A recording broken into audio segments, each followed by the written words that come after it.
이 시간 우리에게 주시는 하나님의 말씀 사무엘상 7장 3에서부터 4절입니다.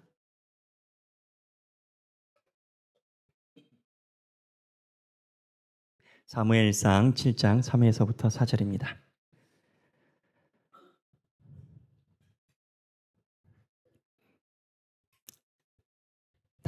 다 같이 한 목소리로 봉독하겠습니다.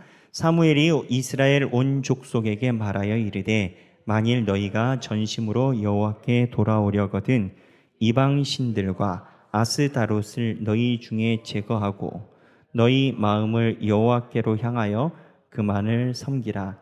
그리하면 너희를 블레셋 사람의 손에서 건져내시리라.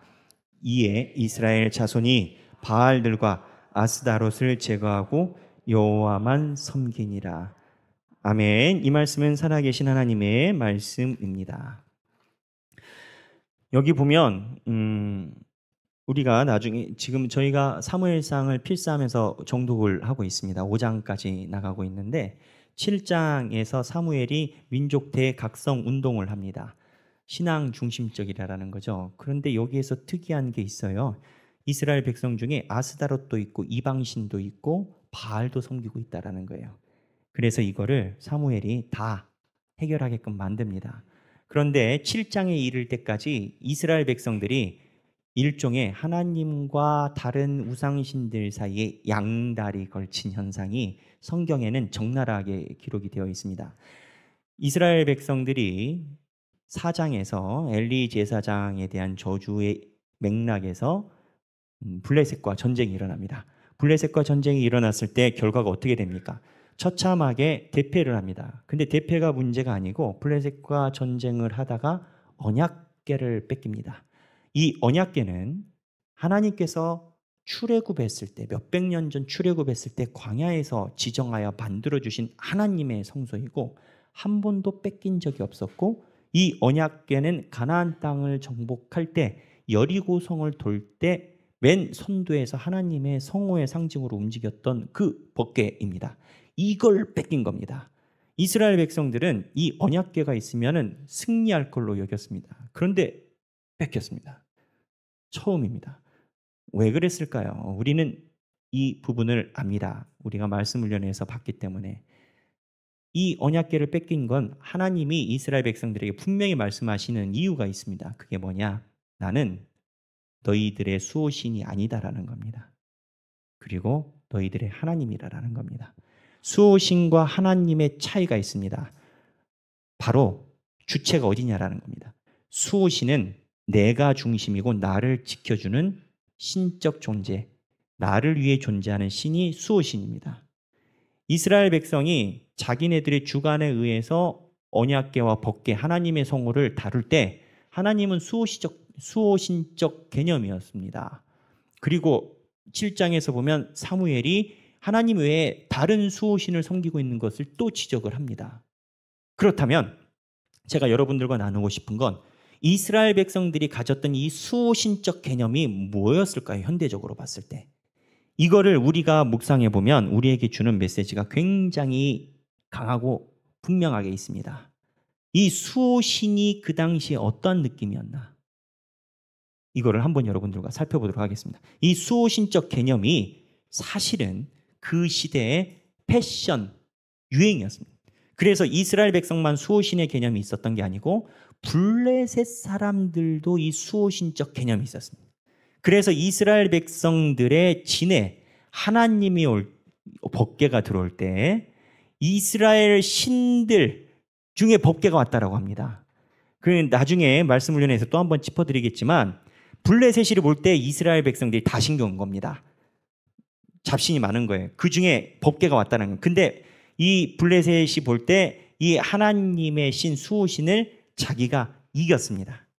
그래서 블레셋은 이 하나님의 수호신을 이기면 그 당시 전쟁 문화에서 이 나라가 저 나라를 승리했다는 건 그 나라의 신을 이겼다라는 개념이기 때문에 이 하나님의 법궤를 자기 신당에 놓고 마치 전리품처럼 다루기 시작합니다. 이 과정에서 하나님이 블레셋에게 지적하는 바를 분명히 지적하시고 아울러 이스라엘 백성들이 가진 수호신적 개념에도 하나님이 분명히 지적을 하십니다. 이거를 세세히 우리가 살펴볼 필요가 있습니다. 이거를 세세히 살펴보려면 먼저 어떠한 개념에 대해서 우리가 잡아야 되냐면 블레셋입니다. 성경에 블레셋이 나와요. 여러분, 이 블레셋이라는 민족 혹시 어느 민족인지 아십니까? 고고학적 자료가 너무 많지 않기 때문에 블레셋에 대한 기록이 많이 없습니다. 그리고 실제적으로 블레셋은 예수님이 오시기 600년 전, 그러니까 우리가 2024년이죠. 그러니까는 600을 합치면 한 2800년 전에 지구상에서 사라진 민족입니다. 바벨론에 의해서 정복당한 민족입니다. 다윗이 활동할 때가 이때가 1100년 어간으로, 물론 신학적 접근에 따라서 시간이 왔다 갔다 하는데 다윗이 활동한 시대가 1100년 어간으로 보거든. 1100에서 1000년 사이로. 그렇다면 이 블레셋이 살아가기 전에 400년 전에 블레셋을 만나게 된 건데, 이 블레셋은 그래도 있는 자료에 의하면 이 블레셋의 태동이 어디냐? 그리스 에게의 지역입니다. 그리스 에게의 지역이라는 것은 이 그리스 사람들이 가지고 있는 사고체계를 블레셋이 그대로 가지고 있었다라는 겁니다. 그리스 사람 하면 여러분 뭐가 생각나십니까? 그리스는 아테네입니다. 그리고 그리스는 스파르타입니다. 그리스는 그 당시에 가지고 있는 정치 체계에서 가장 높은 지적 수준의 정치 체계를 가지고 있다라고 자부했습니다. 도시국가. 그래서 그리스인들은 인문학이 꽃을 피웠고 나중에 플라톤, 아리스톤, 소크라테스 할 것 없이 많은 인문학자들이 그리스에서 대거 나왔습니다. 그러다 보니까 이 블레셋 사람들이 굉장히 이성적인 걸 추구했다라는 겁니다. 우리는 블레셋 장수 기억나는 사람이 있습니다. 누구? 골리앗. 이 골리앗이 이 느낌이 굉장히 거구 같고 좀 둔해 보이잖아요.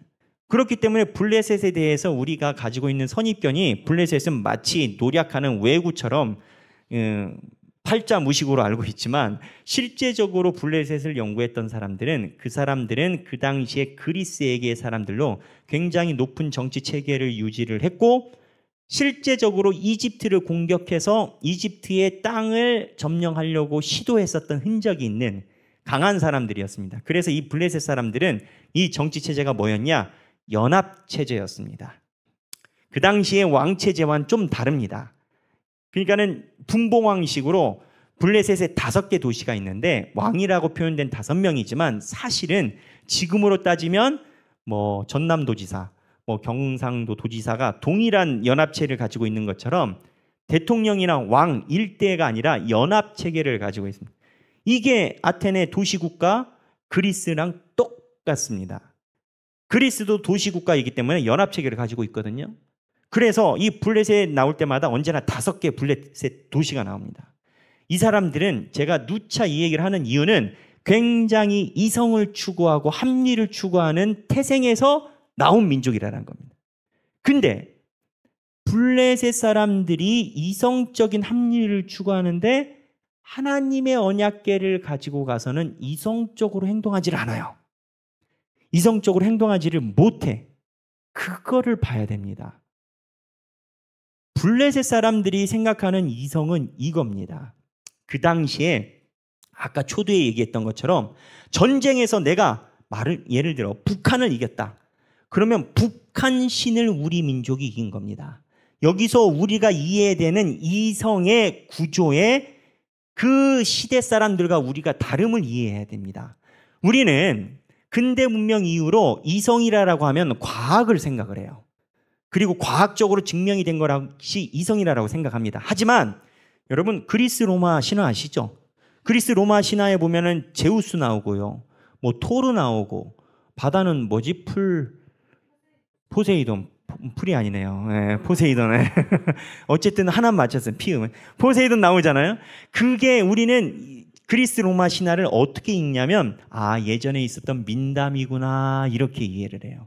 그런데 인문학을 연구하는 사람들은 공부 좀 한 사람들은 절대 그렇게 얘기하지 않습니다. 그 시대 사람들이 살았던 그리스 로마 신화는 그들 인지에 의하면 과학이었습니다. 왜? 인간이 왜 생겼냐? 그리고 인간이 왜 힘드냐? 비는 왜 내리냐? 바다는 왜 있냐? 그러면 바다는 누가 주관하냐? 이러한 인간들의 근본적인 질문에 답을 주는 굉장히 논리적인 시스템이 이 그리스 로마 신화예요. 그래서 우리는 신화하면 옛날 민담이라고 이야기를 하지만 그 당시에 사는 사람들은 신화는 민담이 아니라 현실 과학이었던 거예요.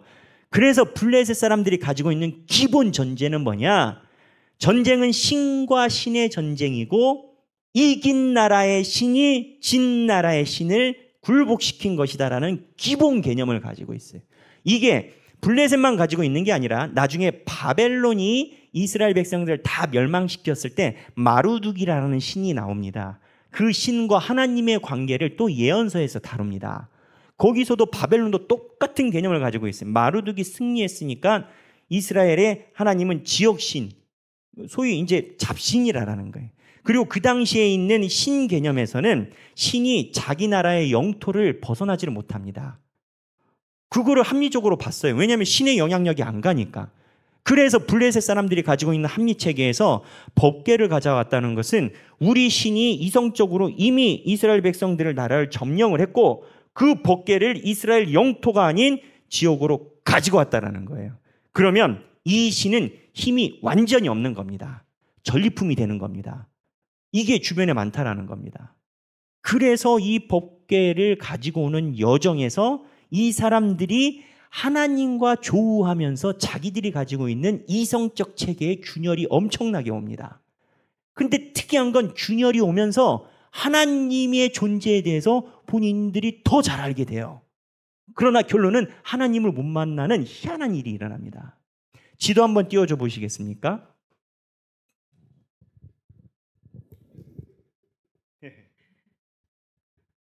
자, 우리 하길교회 전매특검 마술봉이 나왔어요. 이게 몇 달 만에 나왔죠. 자, 이스라엘 백성들이 실로의 법궤가 있었습니다. 근데 전쟁이 붙었어요. 사장에 블레셋이랑. 이 에베네셀 지역에서 전쟁이 붙었는데 이때 대패를 해서 법궤를 뺏겼습니다. 그리고 이스라엘의 영토를 법궤를 뺏겼기 때문에 언약궤가 법궤를 벗어나서 블레셋 5도시 중에 아스돗으로 먼저 갑니다. 왜 아스돗으로 가냐? 여기에 블레셋 신인 다곤 신의 신전이 있습니다. 그래서 이 신전에다가 하나님의 법궤를 디스플레이 해놓으려고 갖고 간 거예요. 자기네가 이긴 신이니까. 근데 이 아스돗에서 하나님이 열심히 때리시죠. 그게 뱉어내요. 그래서 가드로 가요. 성경에 보면 이 가드에 가는 과정이 구체적으로 나오지 않습니다. 이 가드 사람은 여러분 가드 출신이 누가 있는지 아십니까? 장수 중에 골리앗입니다. 이 가드는 블레셋 5도시 중에 기록에 의하면 가장 체력적으로 완벽하고 전투력이 강한 그러한 민족이 있는 게 가드라는 거예요. 가드가 호기 좋게 받은 거예요. 하나님을. 법궤를 뭘 갖고 와. 법궤. 근데 가드 어떻게 됐냐? 난리 버거지가 납니다. 여기도 똑같이 사람이 죽어나갑니다. 그러니까는 에그론에다가 던져버려요. 에그론이 난리가 납니다. 왜 이거를 우리에게, 그래서 여기 다시 베세메스로 이스라엘 땅으로 보냅니다. 그래서 이러한 여정 속에 있는데, 그러면 목사님이 이야기할 때 이 블레셋 사람들이 자기의 이성과 합리에서 어디에서 충돌이 됐을까요? 성경에. 어쨌든 설교는 성경을 기반으로 이야기를 해야 되는 거 아니겠습니까? 보면 사무엘상 5장 보겠습니다. 사무엘상 5장 제가 읽겠습니다. 5장 1절에 보면 블레셋 사람들이 하나님의 궤를 빼앗아 가지고 에베네셀에서부터 아스돗에 이르니라.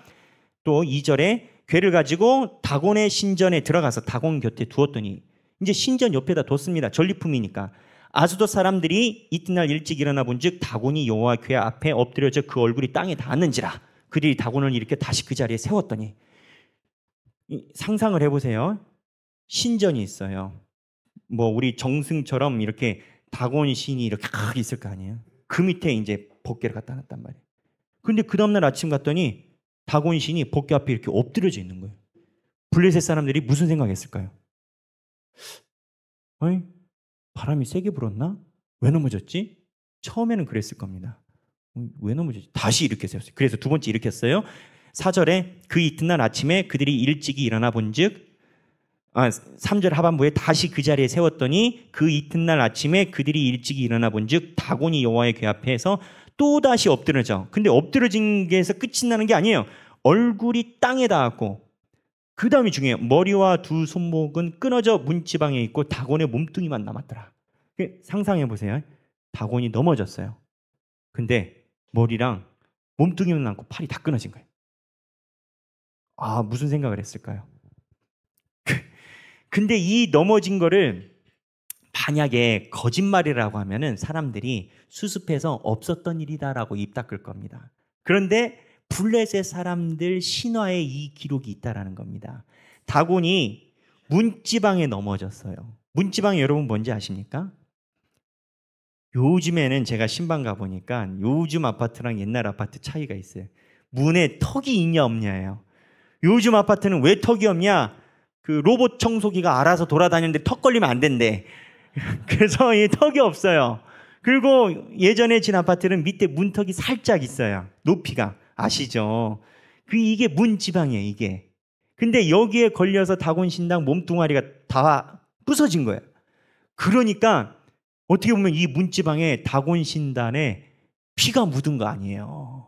그러니 그들의 민담에 뭐라고 나오냐면 다곤 제사장들이나 다곤의 신전에 들어가는 자는 오늘까지 아수도에 있는 다곤의 문지방을 밟지 아니하더라.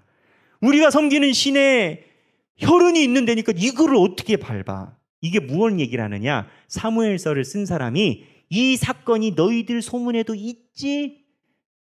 부인 못하지? 이런 건 거예요. 하나님이 넘어뜨렸다라는 거예요. 그러면 이렇게 넘어지고 아스도 사람들이 한 번에 하나님의 임재를 인정을 했냐? 인정 안 해요. 6절에 보면 여호와의 손이 아스도 사람에게 엄중히 더하사 독한 종기의 재앙으로 아스돗과 그 지역을 쳐서 망하게 하니. 여기 보면 독한 종기와 재앙이 와요. 그러니까 다곤 신당의 신상이 넘어지고 독한 종기가 재앙이 와. 그랬더니 이 모든 독한 종기와 재앙의 원인을 알아야 될 거 아니에요. 솔직히 역병이 돌면 그냥 전염병일 수도 있잖아요. 그렇잖아요. 코로나가 어디서 시작했는지 알아요? 잘 몰라요. 어쨌든 원인을 알려고 노력을 하지만 잘 모르잖아요. 여러분 감기의 시작은 어딘지 몰라요? 알아요? 감기의 시작이 어딘지 아세요? 나 몰라요. 그 희한한 거는 감기 종류가 많은데 처음에 가서 받는 처방약은 다 똑같아. 감기의 종류가 너무 많다라는 거예요. 3,000가지. 그러니까는 보면은 사람들이 잘 모르는데 희한한 건 블레셋 사람들이 이성을 추구한다고 했잖아요. 근데 이 이성의 개념에 의하면 여호와의 신이 우리 신전을 넘어뜨릴 수가 없어요. 그렇잖아요. 우리가 이긴 신이니까 못 넘어뜨려. 그런데 역병이 돌았어. 그러면은 이 사람들이 가지고 있는 이성 체계로는 역병도 하나님과 관계가 없어야 돼. 근데 여기 보면 7절에 아스돗 사람들이 이를 보고 이르되 이스라엘 신의 궤를 우리와 함께 있지 못하게 할지라 그의 손이 우리와 우리 신 다곤을 친다 하고. 이스라엘 사람들이 이성적인데 자기가 가지고 있는 신화적 개념을 지금 뛰어넘는 발언을 하는 겁니다. 이 신앙이 하나님에 대해서 분명한 하나님의 임재를 고백을 하는 건 거예요, 지금. 하나님의 임재를. 마치 이런 건 거예요. 저는 사실 제가 약한 게 유머와 예화입니다. 그렇게 관심이 크지도 않은 것도 원인이 있겠지만, 근데 제가 언제나 이 파트에서 들었던 예화 중에 너무 적절하다 들었던 예화가 있어요. 알파 훈련할 때 언제나 나오는 얘기인데, 한 건물에 두 현상이 있었다라는 거예요. 지하에는 나이트클럽이 있었어요. 그냥 맨날 흔들어 제껴. 시끄럽고. 근데 지하가 아니라 지상 1, 2층 정도의 삼각교회가 있었어요. 금요일이 됐어요. 삼각교회 교인들이 모였어요. 그래서 주여 나이트클럽에서 이렇게 헤매고 있는 영혼들을 주여 불쌍히 여기사 성령의 불로 저 사람들을 인도하여 주옵소서 맨날 기도를 했다라는 거예요. 근데 나이트클럽에 진짜 불이 났대요. 쫄딱 다 타버렸대. 그랬더니 이 나이트클럽 사장이 경찰에 가서 신고를 했대요. 우리 불은 삼각교회에서 기도해서 불을 냈다라는 거예요. 그랬더니 경찰이 이제 그 목사님을 불렀어요. 목사님이 불 내셨다면서요. 우리가 언제? 했더니 여기 사장님이 목사님이 기도해가지고 불이 났다는데요. 그랬더니 목사님이 하는 얘기가 아니에요. 우리가 불 안 냈어요. 누가 그런 소리를 해요. 그러니까 경찰이 고민에 빠졌다는 거예요. 누가 신앙이 좋은가? 누가 신앙이 좋은가 대략 난감하더라는 거예요. 무슨 얘기냐? 여러분, 안 믿는 사람도요, 묘하게 하나님의 인도하심에 대한 감을 갖고 있어요. 저는 목회자니까 가끔 그런 경험을 해요. 우연히 제가 목사인 거를 알면 그 음식점에서 그냥 이렇게 뭐 요구르트나 뭘 더 주곤 하시는 경우가 있어요. 그래서 감사하다고 교회 다니시냐고 물어보면 그 안 믿는 음식점 주인분들이 이래요. 교회 안 다닌다고. 근데 우리는 목사님들한테 잘해야 우리 복 받는 거 안다고 뭐 이런 식으로 얘기를 해요. 역설적으로 오히려 교인들은 좀 다를 때가 있어요. 교인들은 목사님 너무 편하거든. 밥도 먹고 땀도 같이 흘리고 하니까는 편하거든. 그래서 내 속으로 누가 얘기해도 헷갈릴 때가 그러니까 여담으로 우스갯소리로 얘기를 했지만 지금 이 상황이 블레셋 사람들이 자기의 이성으로는 자기 신이 이겼어요. 그리고 이거는 결판이 난 거예요. 근데 현실적 감각으로 하나님을 부인하지 못하는 거예요. 예수 안 믿는 사람들도 하나님의 임재를 가끔 느껴요. 내가 이렇게 된 건 하나님의 무언가가 있지 않겠는가 정도의 안테나가 섭니다. 근데 그 안테나가 선 것을 쉽게 받아들이지 못해. 그럼 블레셋 사람들은 여기에서 끝나냐? 아니에요. 블레셋 사람들의 행적을 더 봐요. 8절에 보면 난리가 났어요. 주체가 이 삼각교에서 불렸다 이건 거예요. 블레셋 사람들이 하나님이라는 거예요. 8절에 이에 사람을 보내요. 블레셋 사람들의 모든 방백을 모으고, 이게 중요합니다. 방백이라는 표현이 아까 얘기를 했죠. 블레셋은 그리스에서 출범해서 그리스의 정치 체계를 주장하고 있다고. 그러니까 방백을 모았다라는 것은 리더 그룹을 다 모은 건 거예요. 소위 우리말로 표현하면 집단 지성을 추구하는 건 거예요. 집단 지성의 기본 개념이 뭐냐? 다 모여서 도출한 게 제일 좋다 이건 건 거예요. 근데 한쪽에선 비판하죠. 그게 우민 정치다. 야, 바보가 100명 모여서 의견 도출하면 그게 좋아지는 거야, 나쁜 거야? 이게 민중 정치 안 된다. 그런 거 있지만 여하튼 이 시대에 그리스 사람들이 추구했던 집단 이성이 방백 중심. 근데 여러분 조금 이따 보겠지만 이 정치 체제를 이스라엘 백성들이 동경합니다. 그래서 이 정치 체제를 가지고 사안을 접근해요. 그걸 하나님이 뭐라고 하세요? 근데 이 방백을 모으고 이르되 우리가 이스라엘 신의 궤를 어찌하랴 하니 그들이 대답하되 이스라엘 신의 궤를 가드로 옮겨가라. 왜? 가드는 골리앗의 동네니까 센 데로 보내라. 함으로 이스라엘 신의 궤를 옮겨갔더니 그것을 옮겨간 후에 여호와의 손이 심히 큰 환난을 그 성읍에 더하사 가자마자 한 방에 때려버리셨어요. 성읍 사람들의 작은 자와 큰 자, 여기 큰 자 나오죠. 작은 자도 있고 큰 자도 있고 골리앗 같은 사람 다 쳐서 독한 종기게 나게 하신지라. 이에 그들이 누구? 가드 사람들 두 손 두 발 다 들은 거예요. 하나님의 궤를 에그론으로 보내랴. 이때는 방백을 안 모아요. 제가 볼 때는 가드 도시가 힘이 셌던 것 같아요. 회의할 필요 없어. 우리가 보내면 보내는 거야. 내가 죽겠으면 뭘 모여. 이런 느낌이에요. 보내. 그런데 에그론 보내니 10절에 하나님의 궤가 에그론에 이른지 에그론 사람이 부르짖어 이르되 그들의 신의 궤를 우리에게 가져다가 우리의 백성을 죽이려 한다. 이제 에그론은 좀 힘이 약했나 봐요.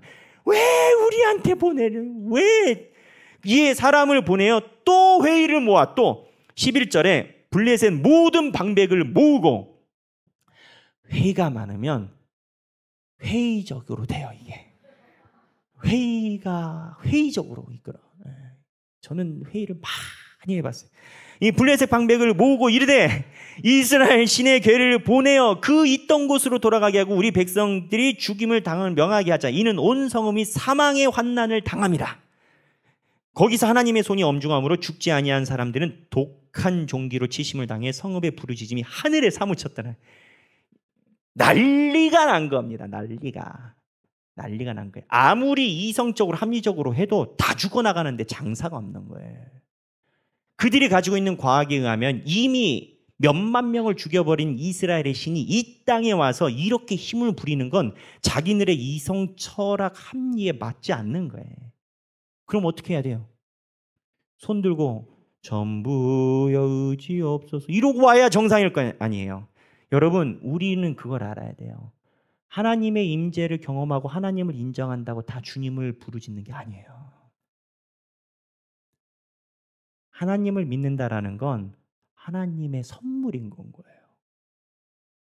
여러분, 우리는 안 믿는 사람들이 하나님의 임재를 몰라서 안 믿는다라고 하지만 알아도 안 믿고, 심지어는 요한복음에 의하면 죽은 나사로가 살아나는 걸 봤는데도 예수를 합니다. 그게 참 희한한 거예요. 그런데 이 바벨론 사람들, 이 블레셋 사람들이 그래서 결론을 어떻게 내리냐면, 이 하나님에 대해서 이성적으로 접근하는 것에 대해서 살짝 전환합니다. 그래서 6장 5절에 보면, 쥐의 뭐 여러 가지 제사를 드리자 해서 너희는 독한 종교의 형상과 땅을 해롭게 하는 쥐의 형상을 만들어, 그 다음 문구가 아주 특이해요. 이스라엘 신께 영광을 돌리라. 뭘 돌리라? 영광을 돌리라. 한나의 기도에 준할 만큼 영광이란 단어가 이 다음에 나온 겁니다. 누구의 입에서? 블레셋 사람들의 입에서. 하나님의 존재를 인정한 거예요. 근데 블레셋 사람들이 여기서 끝나면 좋았겠죠. 하지만 그 이성의 끝자락을 절대 놓지 않습니다. 그래서 영광을 돌리라. 그러면서 그들이 가지고 있는 이 영광 돌리는 지식을 싹 풀어요. 이 블레셋 사람들이 이집트를 공격한 적이 있다라고 했잖아요. 기록이 그래요. 그러니까 6절에 애굽인과 바로가 하나님과 대적했다가 쫄딱 망한 이야기를 알아. 뭐 10가지 재앙. 버티지 말자는 건 거예요. 그러면 버티지 말자 했으면 그냥 버티지 않고 좋게 하나님 이스라엘 땅으로 보내드리면 좋지. 근데 여기서 이 이성이라는 고집의 끝자락에 나옵니다. 끝까지 하나님의 존재를 보고 버티는 끝자락에 나와요. 그게 뭐냐? 7절에 보면 그냥 좋게 안 보내. 7절에 새 수레를 하나 만들고, 여러분 새 수레가 뭔지 아세요? 이렇게 수레는 끄는 거예요. 소가 등에다 메고. 근데 지금은 좀 그런 게 드뭅니다. 왜냐하면 기름도 있고 베어링이라고 해서 이렇게 연결 과정을 하는 게 있는데, 예전에는 바퀴가, 수레 바퀴가 나무잖아요. 근데 나무의 수레바퀴를 움직이는 중심축도 나무야. 무슨 얘기냐? 처음 깎아 만든 나무는 뻑뻑해요. 옛날에 나무 책상 쓰셨던 우리 어르신들은 기억하시겠지만, 책상을 오래 쓰면 그 나무가 니스를 바르지 않았는데도 반질반질해져요. 그러면 나무가 반질반질해지면 어떻게 되냐면 미끄러져요. 그럼 파리가 앉았다가 뇌진탕으로 이렇게 갈 만큼 미끄러진단 말이에요. 이게 그래야 이게 잘 굴러가는 거예요. 새 수레는 빡빡합니다. 안 굴러가요. 일부러 안 굴러가게 새 수레를 만든 거예요. 그 다음에 멍에를 메어보지 않는 자. 이 수레에다가 뭘 하는 게 있어요? 이 수레에서 나무를 이렇게 만들어가지고 이 나무를 소 등에다가 걸쳐서 소가 끌어가잖아요. 근데 소도 이거를 매본 소가 있고 안 매본 소가 있을 거 아니에요. 안 매본 소는 잘 못 끌 거 아니에요. 일부러 멍에 안 맨 소 끌어오고, 그 다음에 이 소도 숫소로 보통 끄는데 숫소 안 되고 젖나는 소, 이제 송아지 난 지 얼마 안 된 소, 송아지를 같이 데리고 와. 그리고 이 송아지를 블레셋 방향으로 끌고 옵니다. 자기 새끼를. 그러면 송아지가 송아지 음매 맞나? 갑자기 생각나네. 송아지 음매일 거예요. 송아지 음매하면은 이 젖나는 소가 송아지를 보고 자기 새끼 보러 가는 게 맞지 않겠어요? 그냥 이스라엘 땅으로 고지 안 보내고 법궤를 이 위에다 얹혀놓고 음매하고 잘 안 끌어지게 하고 이제 젖나는 소를 놓고, 자 수레가 어디로 가는가 보자. 우리는 이성을 추구하는 나라잖아. 도시나라. 자 가운데다 놓고 혹 이게 하나님인지 아닌지 보자고. 하나님이면은 이스라엘 백성으로 갈 거고, 아니면 일로 오겠지. 이미 기울어진 이성이에요. 공정하지 않아. 근데 꼭 끝까지 이거를 붙들고 있어. 꼭. 하여튼 고집을 부리면은 이게 죽을 때까지 이러다가 독종 맞아 또 가지. 꼭 끝까지 하나님의 임재를 영광까지 돌려놓고 이성의 끝자락을 잡고 긴가민가 볼 필요가 있다. 결과 어떻게 돼요? 하나님의 소가 직진으로 갑니다. 법궤 사건은요, 하나님이 하나님에 대해 거부하는 블레셋의 이성적 접근에 대한 하나님의 응답이에요. 이성적으로 아니라라고 부인해도 하나님은 그냥 하나님으로 계시는 거예요. 하나님은 그냥 힘으로 있는 거예요. 여기에 우리의 희망이 있어요. 여러분들이 삶의 자리에서 하나님 부인한다고 하나님이 사라지지 않아요. 하나님은 그냥 하나님이에요. 근데 왜 희망인 줄 아느냐? 하나님이 여러분들을 약속했기 때문에 어떻게든 하나님의 자녀로 데려가신다는 거예요. 예수 믿게 한다. 근데 이러한 신앙의 충돌, 하나님에 대해서 이성적으로 끈을 잡고 안 믿으려는 충돌이 이스라엘 똑같은 게 있어요. 이스라엘은 조금 더 고급입니다. 화이트 칼라입니다. 왜? 블레셋은 안 믿는 상태에서 하나님이라는 존재를 했지만 이스라엘은 달라요. 이스라엘은 아까 얘기를 했잖아요. 수호신적 개념으로 법궤 가지고 왔어요. 문제가 뭐예요? 하나님을 수호신으로 섬겼기 때문에 하나님이 법궤로 쳐버리신 건 거예요. 이스라엘을 멸망시킨 건 거예요. 목사님, 이스라엘이 도대체 어떤 개념으로 접근했을까요?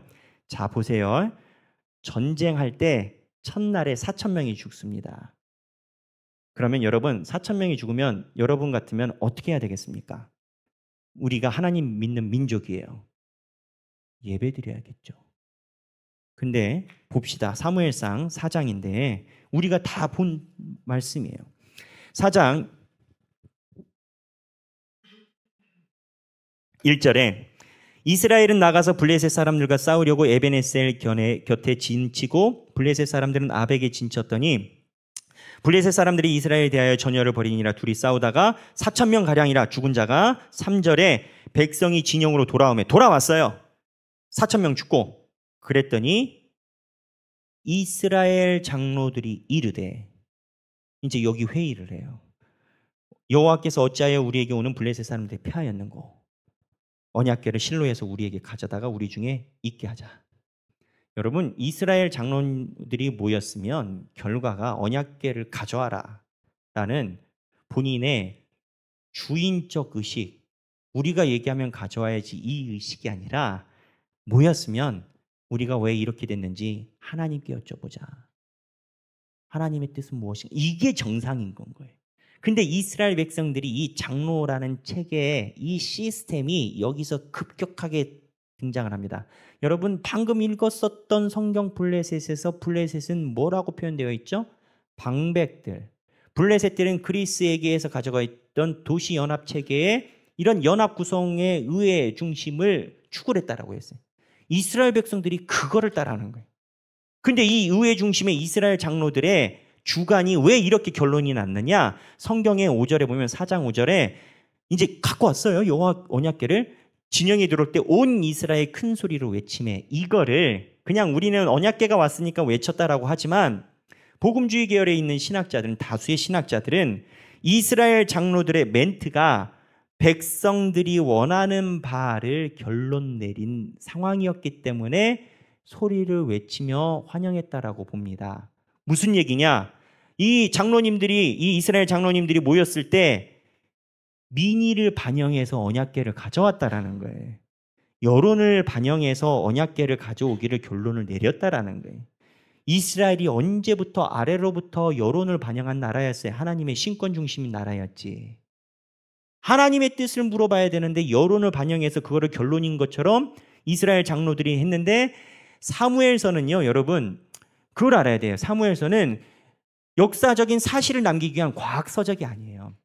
성경은요, 종합적인 문학적인 성격을 다 가지고 있는데 사무엘서는 역사에 있는 하나님의 흐름을 이야기하기 위한 기록이에요. 그러니까 사무엘서에서 블레셋 방백과 이스라엘 장로들을 교차 대비시키는 목적이 있어요.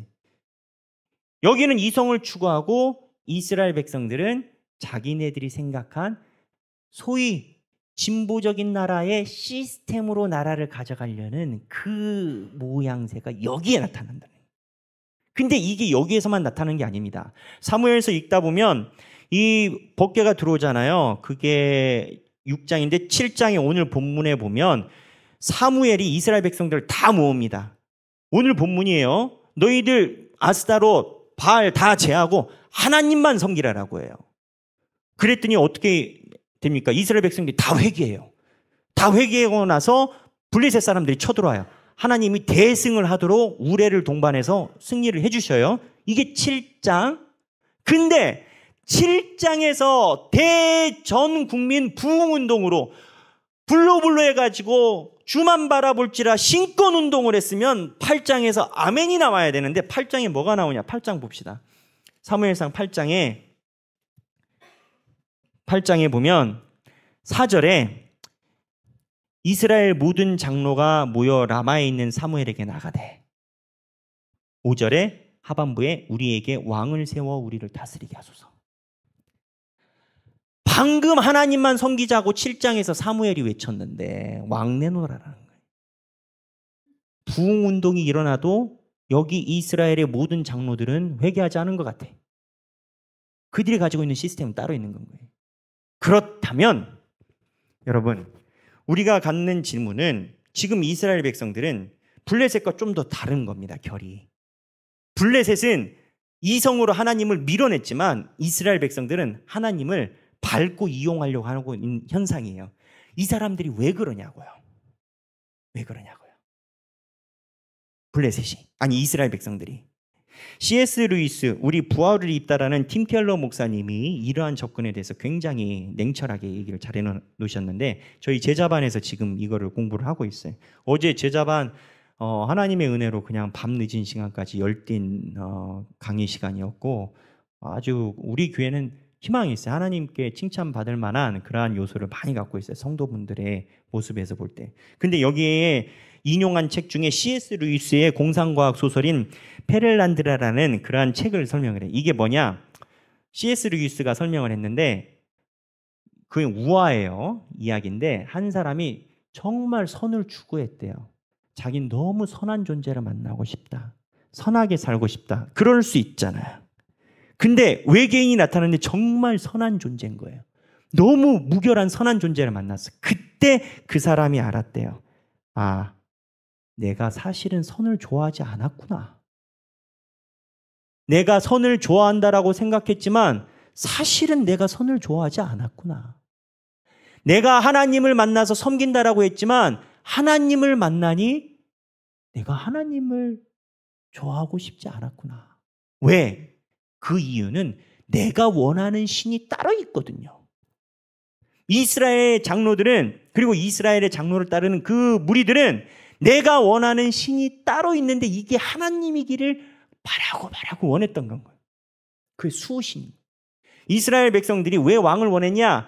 이 장로 그룹에 있는 상위 계층 고대 사회사 역사에 보면 이 왕을 요구한 발현이 귀족들의 재산권 보호입니다. 그래서 사울이 왕이 되자마자 제일 먼저 한 게 재산권 보호를 해서 블레셋과 전쟁을 일으킵니다. 다윗은 그러지 않아요. 이게 중요한 사울의 인증 과정으로 있어요. 왕을 요구한 게 내가 원하는 신, 나의 재산권을 지켜주는 그러한 수호신을 원하는데 하나님을 만나봤는데 하나님이 그게 아닌 거야. 그래서 팀 켈러 목사님은 이 책에서 뭐라고 얘기를 하냐면 191페이지에 회심은 바로 거기에서 시작된다. 회심은 회개와 돌이키는 겁니다. 자, 그대로 읽으면 그렇습니다. 잘 들어보세요. 당신은 평생 하나님을 믿었을지 모르지만 회심하려면 그분이 당신이 바라는 신이 아님을 깨달아야만 한다. 그분은 그분이다. 당신이 평생 하나님의 신을 구했지만 당신이 구했던 신은 당신만의 신이지 하나님의 모습이 아니었다. 여기가 바로 회심의 시작점이라고 팀 켈러 목사님은 얘기를 해요. 무슨 얘기냐? 이스라엘 백성들은 지금 하나님이 줄기차게 이야기하시는 내용이 있어요. 사무엘상 개관에서 제가 얘기 드렸죠. 하나님이 왕정체계에 대한 계획을 가지고 계셨다고. 예수 우리 왕이잖아요. 근데 이스라엘 백성들이 왕을 달라고 할 때 왜 하나님이 거부하셨어요? 자기만의 신을 위한 왕이었기 때문인 겁니다. 하나님을 위한 왕이 아니었던 겁니다. 이스라엘 백성들은 법궤를 빼앗기고 사무엘이 각성운동을 할 때 우리가 원하는 수호신적 개념을 버려야 됐어요.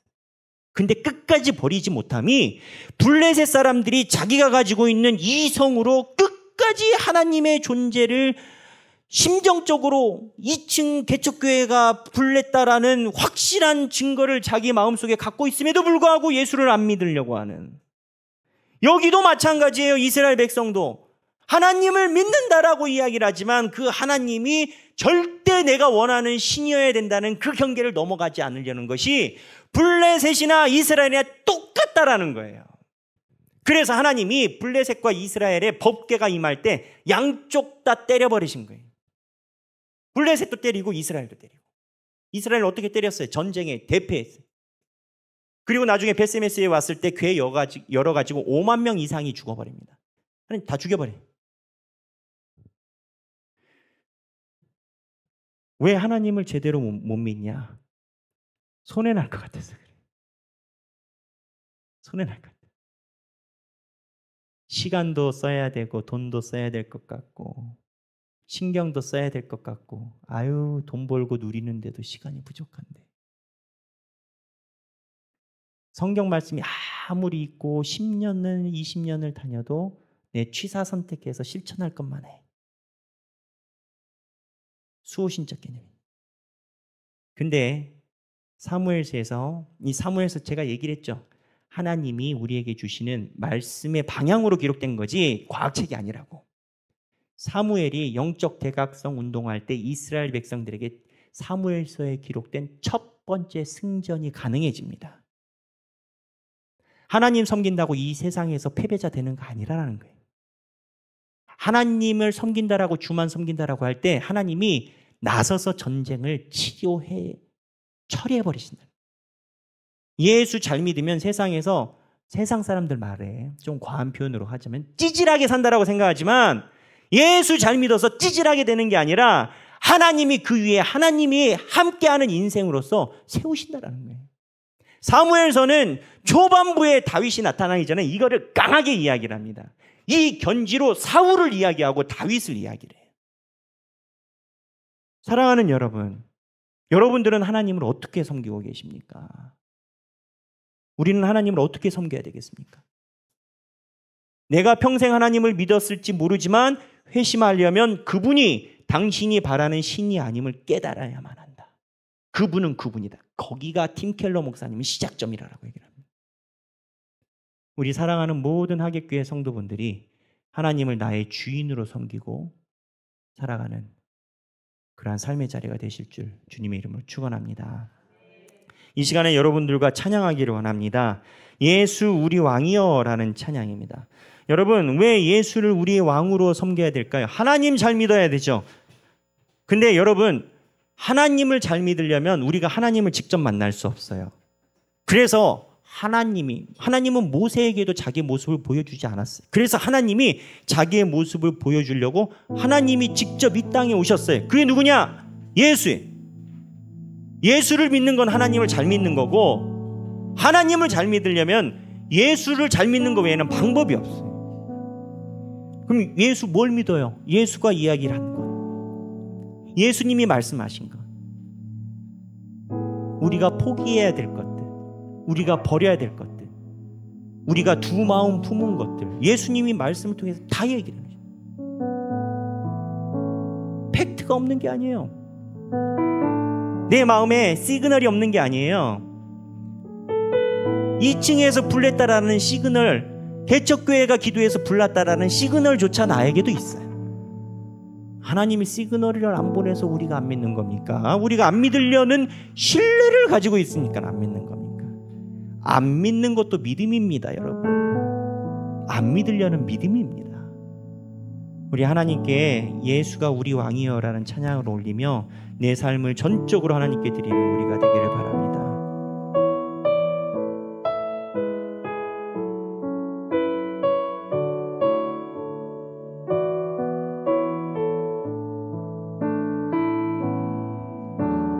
예수 우리 왕이여 이곳에 오소서 보좌로 주여 임하사 찬양을 받아주소서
주님을 경배하오니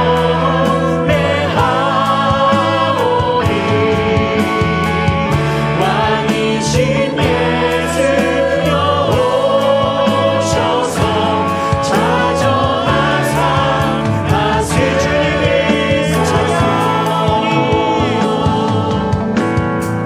주님을 찬양하오니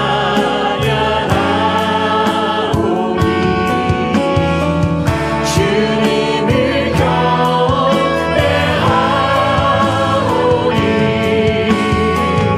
왕이신 예수여 오셔서 자정하사 다스리소서. 우리 이 시간에 성령님께서 주시는 마음을 따라 기도하겠습니다. 하나님 아버지여, 우리가 우리의 인생 중에 주님을 얼마나 나의 왕으로 섬기고 삼았는지 아버지 앞에 회개합니다.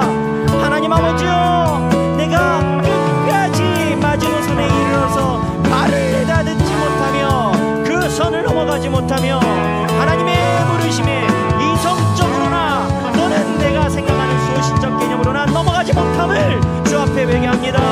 아버지여, 내가 온전하신 주님을 바라보며 주님 앞에 온전히 나가게 하여 주옵소서. 주님 아버지여, 주님께서 역사하사 만져주시고 하나님께서 우리의 여정 중에 인도해 주시옵소서. 주님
기도하겠습니다.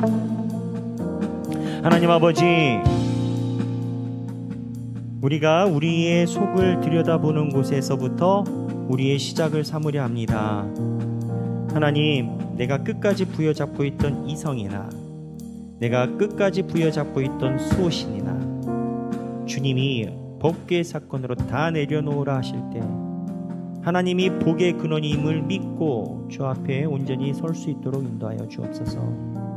하나님, 내 삶에 고민과 고통과 걱정이 많이 있습니다. 어떠한 걱정은 시간이 오면 해결이 될 거라고 기대되는 걱정도 있지만 어떠한 걱정은 삶 속에 내재되어 있고 뿌리를 바라보기 힘든 걱정도 있습니다. 하나님, 이제 그만 그 땅에서 아웅다웅하는 눈을 들어 주를 바라보게 하여 주옵소서. 우리가 주님을 바라볼 때 하나님이 우레를 동반하여 우리 삶에 큰 이적을 베풀어 주실 줄로 믿습니다.